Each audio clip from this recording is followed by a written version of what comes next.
ছোটোবেলায় মা সেই টিফিনে হলুদ চাউমিন করে দিত, খেতে কিন্তু যাই বলো দারুণ লাগতো।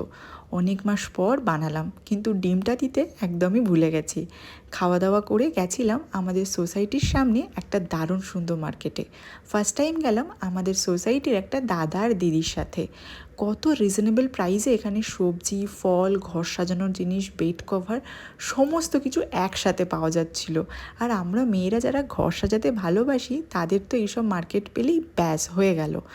ফিরে এসে সমস্ত কিছু গুছিয়ে অনেকটা রাত হয়ে গেছিলো, তাই এই বেহরোজ থেকে ফার্স্ট টাইম আমি বিরিয়ানি আনালাম।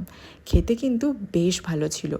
যতদিন আমি দিল্লিতে আছি সবসময় আমি অদ থেকে কলকাতা স্টাইল বিরিয়ানি কিনেই খাই, কিন্তু ফার্স্ট টাইম এখান থেকে বিরিয়ানি খেলাম, বেশ পছন্দ হয়েছে। মাঝে সাঝে গরমে যখন রান্না করতে ইচ্ছা না করবে আর বিরিয়ানির ক্রেভিং হবে, তো বেহরোজ ট্রাই করা যায়। তো চলো আজকের মতন টাটা।